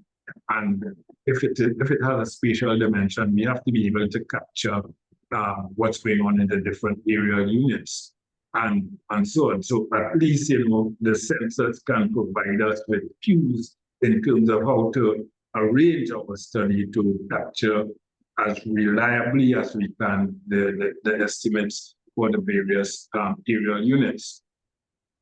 She also mentioned in her question, the importance of being able to track for the purposes of monitoring implementation. I think that's what I picked up, and evaluating, I presume, outcome. And that brings into vogue the temporal nature, and many of our surveys in many of our social problems, right? I know in terms of labor force surveys that are done in some of the countries, and the labor force surveys that are done in our countries are primarily on the supply side in terms of the labor force and the supply of labor. But if Therese is talking about the labor market, we also need to know what's going on the demand side as well. And I think, that is something that has to be, orchestrated by the Ministry of Labor in particular. And the Ministry of Labor should have mechanisms in place to facilitate, data collection on the demand for labor in various industrial settings and in various occupational settings, and also at that area level. So between the data that comes from national statistical offices dealing with the supply of labor through labor force surveys, and labor force surveys do have different periodicities as you go across the Caribbean societies. In some countries, the labor force surveys are done every 6 months. In some countries, it's actually annual. In some countries, it's done every quarter, and so on. But that is important in terms of, mapping seasonal changes. But and you need to have some sense of, those temporal distinctions. But moving beyond the labor force, I think as well that, when it comes to grappling with other issues, periodicity is important. Dependent on the issue, social change is relatively slow change, so you don't need to do some of these surveys annually. Perhaps at best every 5 years you can facilitate sample survey data collection, but it is absolutely important to do these things at some reasonably comfortable interval that makes sense without, spending unnecessary money to find out that at the end of the day of collected data and it's minimal or not at all. So these are some of the initial issues that come to mind. Of course, I think, there is room for, some big data operations and big data applications, but that's an area that I'm still sort of trying to figure out in terms of how robust it can be dependent on the issues that are at hand. But certainly I feel some of the conventional approaches, especially sample surveys, drawing on administrative data, and having the capacity to assure the quality of such data, those still hold some merit, albeit in keeping with, more efficient processes for collecting data and assessing the quality of such data. Strategy-wise, how do you suggest we go about building a culture that respects the importance of data collection and data in terms of solving social and economic problems?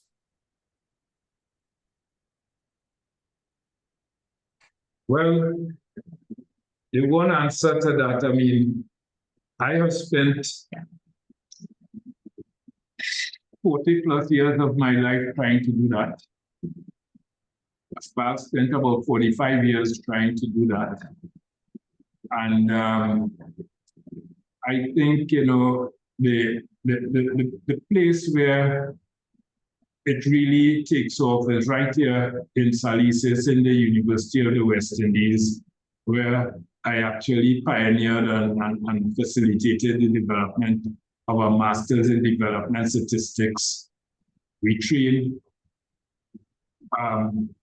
well over 100 students who have graduated. And I think, by virtue of the exposure those students would have had, that in and of itself, provides the kind of opportunity for, promoting that that sense of a culture of statistics, data collection, statistical activities at the highest level, in keeping with, the manifestations of the emergent data revolution. And earlier in the talk, I made the point that, I see career guidance seminars going on in secondary schools, and nowhere in these career guidance seminars are the kids told that, you can become a statistician, you can become an official statistician, you can become a demographer, right? And I think inside of their that absence, is lamentable, because that is one of the ways, you can begin to promote the culture of statistics. Now, I want to applaud, the CXC in particular. It has, over the years, I think there's some mechanism within the framework. It's called, I think students have to do like researches when they do economics and sociology and a number of other subjects. And it's good that, the students are encouraged to do research and develop a capacity for using statistics and recognizing the importance of statistics in research, right? But I still feel we have a long way to go in terms of the curriculum, right? I still feel we have a long way to go in terms of the curriculum. And yeah, my apologies. Apparently I was sharing slides and yeah, we have a long way to go in the curriculum. And I made the point about, when infants start school, the first thing they learn is to count. 1, 2, 3, 4, 5, 6, 7, and so on. That might be subsumed under what we call arithmetic. But by the time you get to the higher levels of primary school, you are compiling statistics in terms of how many books you buy and what are the costs of the books and so on. You are calculating averages in terms of what is the average cricket score of the top cricketers in the CPL and things like that. All of that is subsumed under arithmetic. But I think somewhere along the line, in terms of the pedagogy, we can gradually introduce statistics and let them know that, yes, you are doing these things. It's good to know how to do these things, but this is why. Because you have to make decisions. There's a question coming in here. And I also made a point as well about, being in secondary school. When I did A-level, I did mathematics as one of my A-level subjects. And in doing mathematics, I did pure mathematics, and the other component of mathematics was mechanics. I did not come through the science stream where I did physics and chemistry and all of that, but I had to do mechanics. Clearly, there was a bias at that time, and I don't know if that bias still persists. I doubt very much, because I know in these days, students who do A-level mathematics and so on, they now have the option of doing statistics. I didn't, right? There's and a that bias, there's a question coming in here. Is there a Caribbean Demography Society? Asked by Marsha Brown. Okay, I'll come to address that, but I just want to make this point. Yeah, and I did say in the presentation that,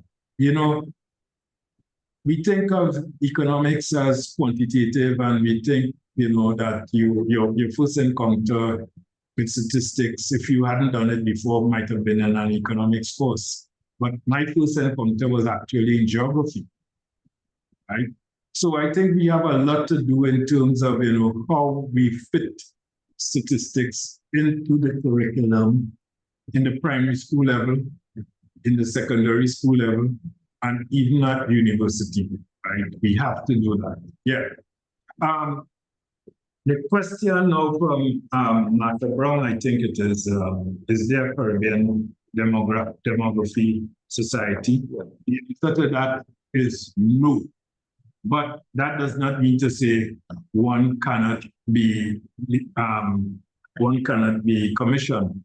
And rather than commissioning the Caribbean Demography Society, just last week, I was in Jamaica participating in the CASA conference, the Caribbean Sociological Association.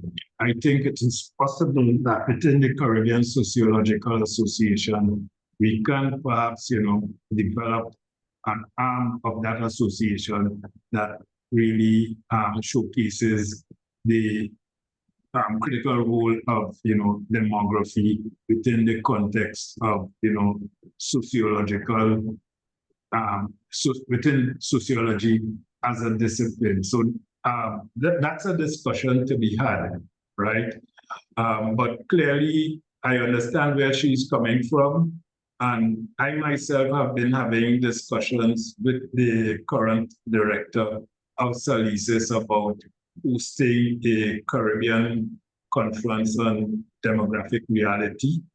I think it is something that is on the cards. I have been talking to colleagues in the Mona sociology department. I've been talking to the director here at Salises St. Augustine. And I think between the two units and perhaps other key players, especially government departments such as Statlin, PIOJ, Ministries of Planning and Development, I think we can embark upon a consortium that can pull off such a conference. And if there is, sufficient critical mass to ensure that the demographic society is something that can fly, I would love to have it fly, but it's something.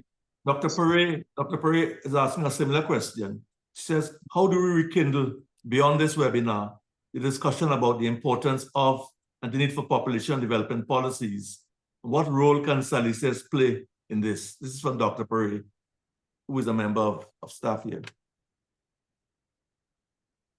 Okay, well, certainly there has to be a tradition of demographic research that cuts across the entire Caribbean. And as you can see, just in terms of the English-speaking Caribbean, we are talking of at least 18 countries and territories. So it calls for that in-depth appreciation of the demographic reality, historical circumstance, the contemporary demography, and future trajectories, which would be to talk about population and development policies, right? You have to be able to undertake population projections, which is an exercise that demographers are trained to do. If you are not a demographer, you cannot do population projections because it involves a deep integration into a whole range of demographic theories relating to fertility, mortality, migration, and so on. There are specific laws that you have to understand in terms of how you construct models and put those models into the relevant software to generate the projection. So you have to have that kind of capacity within the institute to do those kinds of things, right? Because you cannot do a population policy without having, what is called a population situation analysis, which is what I'm talking about. And then once you have that population situation analysis, you have to have your demographic and non-demographic goals. And based on demographic and non-demographic goals, what are the activities to be done by whom to achieve those goals and so on. Those are some of the critical issues that underlie. So there needs to be some formal as well as substantive demography expertise on the ground, right?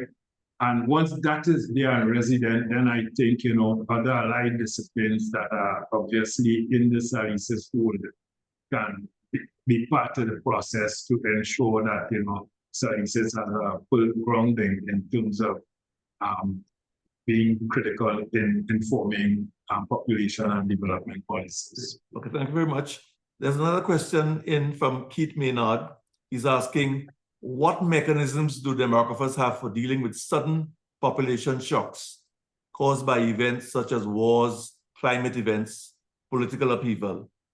And he's also asking, is the shock of the Venezuelan refugee migration significant to planning in Trinidad and Tobago? That's a very interesting question, and it is one of those anomalies that engages scientific enterprise, because a lot of the assumptions and a lot of the theories are based on assumptions that normal and expected changes will take place in keeping with theoretical frameworks, for example, the theory of demographic transition and so on. But yes, there are anomalies, yes, there are shocks. And when those shocks hit, all of a sudden you are caught with your pants down and you have to find novel ways. Interestingly, I mean, basically what you're talking about is noise. And how then do you analyze outcomes in a situation where there is noise?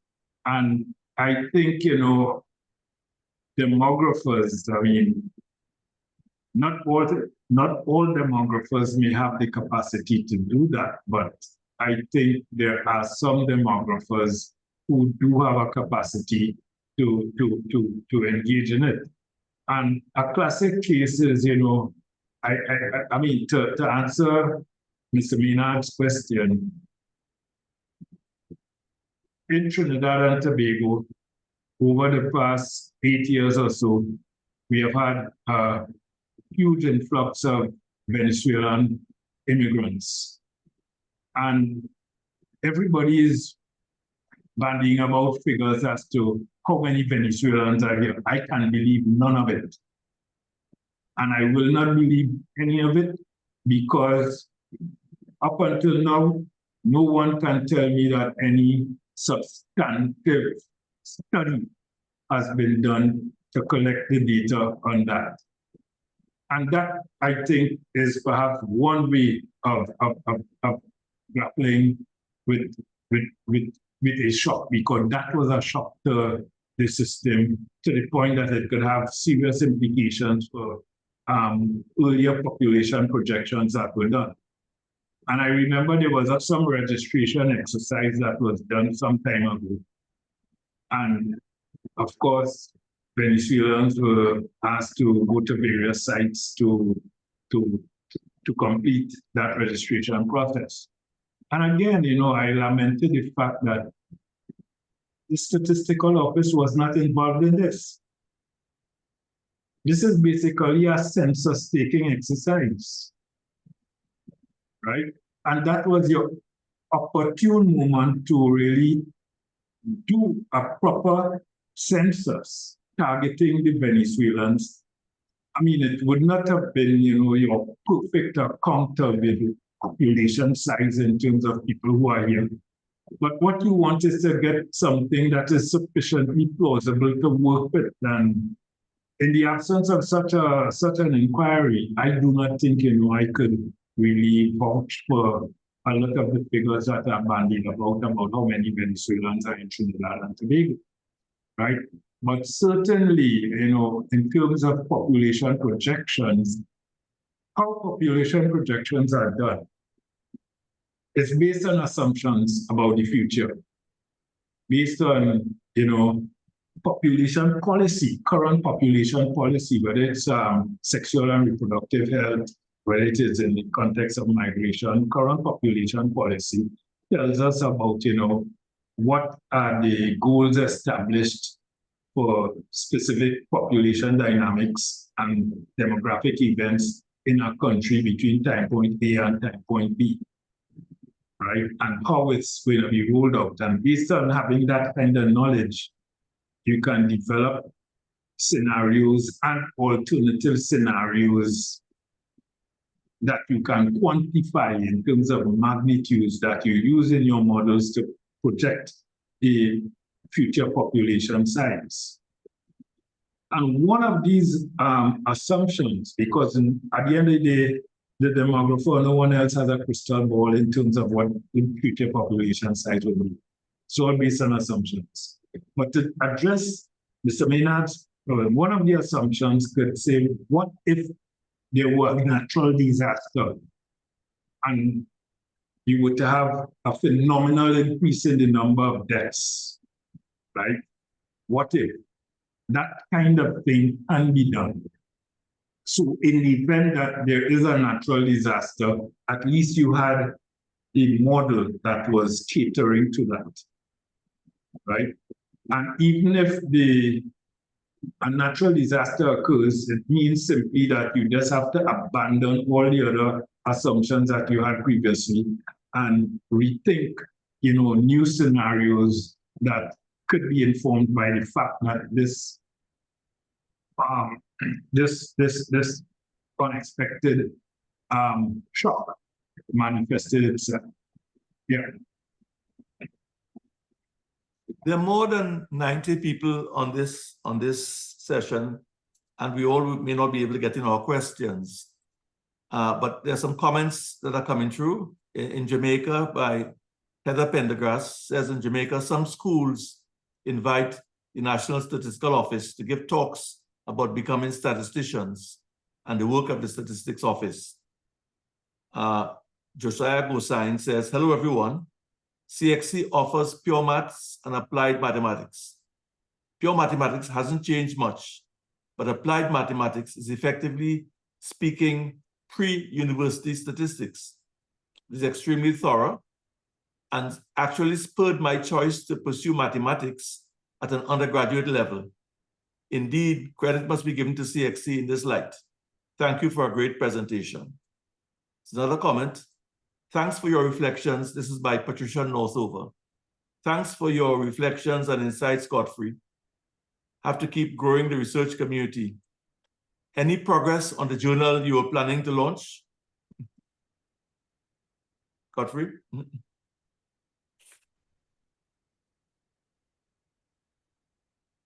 Well, it depends on which journal. I mean, I have been associated with a journal. It's called the Journal of the Caribbean Association of Professional Statisticians, JCAPS, and that got off the ground. We had one issue published so far. I should be engaging with the statisticians in the region at some point in November. And I really think we have to kickstart that journal. Unfortunately, again, because of the nature of the discipline, the production of this journal, we actually have published one issue, and we have intentions of publishing additional issues, but we are really handicapped by the fact that everybody who contributes to this process does so voluntarily. And one of our key players, Mr. Dave Clement, who was one of the major architects of this process, he unfortunately died, and a lot of the effort died with him because we couldn't find someone who was willing to volunteer the kind of time and energy that he displayed in facilitating the production of this journal. If we can get someone who is willing to take on his responsibility, I think that journal can be up and running again. And it is my intention to keep it going. Of course, one of the other colleagues, he just recently told me how that he has a major health challenge, and that's exactly what's happening to the editorial committee. So I am busy looking for potential members to join the editorial committee. And certainly once that happens, the journal, we will make up for the loss in time. But the journal is up and running, and I think that is in order. As far as the demography is concerned, I think certainly we should piggyback on the earlier question that was asked. And I think after the conference that we are thinking of having, that certainly a journal flagging Caribbean demography or small island demography could be a major input in the process. Thank you. Well, as we're about to wrap up, if there are any other questions that participants would like to ask, please send them to the Sir Arthur Lewis St. Augustine campus to Dr. Sandra Sukram, and they will be responded to. But before we wrap up, I guess it is important to highlight the issue of the negative population growth, the fact that many countries are below the replacement fertility, which means that there will be problems down the road for national insurance coverage, which creates a major difficulty. And the issue of the care of the elderly.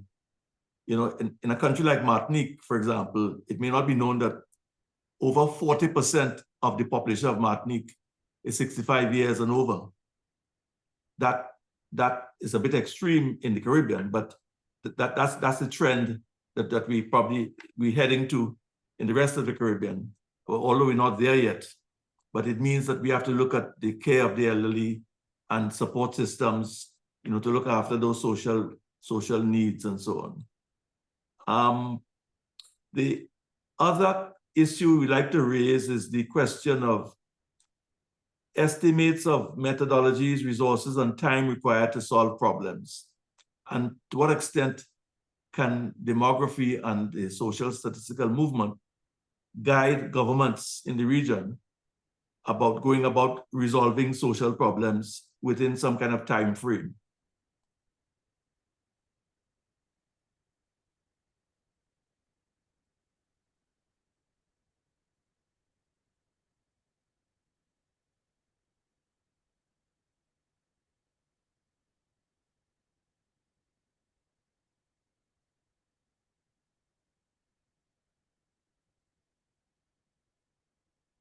Hello?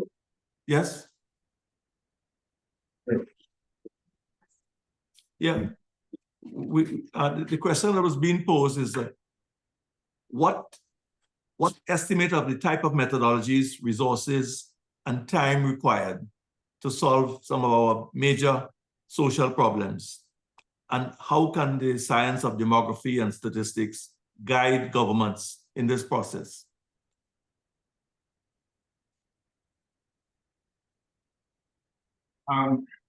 Unfortunately, that is a question that is so weighty. I'm not too sure I have the answers at the moment, because I would think there has to be an inventory of the problems across the region, and that in and of itself is a weighty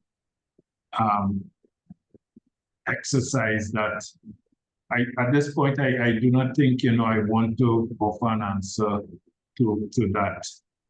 I really can't answer it. I don't have an answer that I can provide at this moment. Okay. But the task right now is for me to thank you for such a very extensive presentation, which has given us more than food for thought.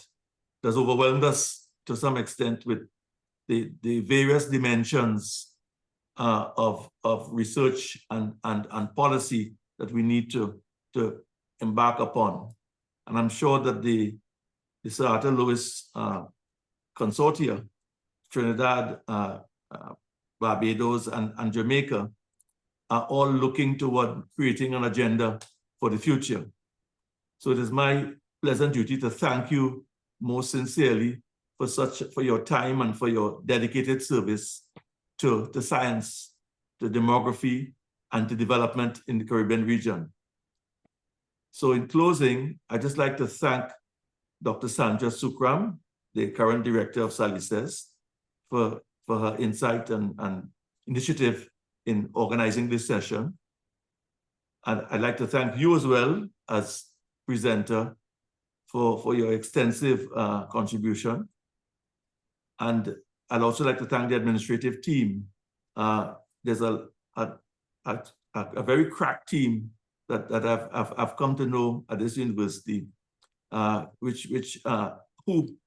have been putting on these sessions quite efficiently and effectively, led by Kathy Ann Modest, who is the administrative assistant, in the department of the Sir Arthur Lewis Trinidad, supported by Ephraim Thompson, who is what we would call the IT and communications enabler, who makes things happen at this end. And it's all under the coordination of Ms. Josanne Green, without whose intervention and whose coordination such education programs would not be so effective and impactful. So we'd just like to thank all these support people who are behind the scenes, who you don't see, but who make things happen. So again, it's my pleasure to support this venture. I'd like to thank Dr. Sandra Sukram for inviting me. So thanks a lot, participants. Please feel free to continue to connect with the department. It's in a new phase of of operation and contact with stakeholders, and they will continue to do work such as this nature. So all the best, and thanks a lot, and thanks for participating.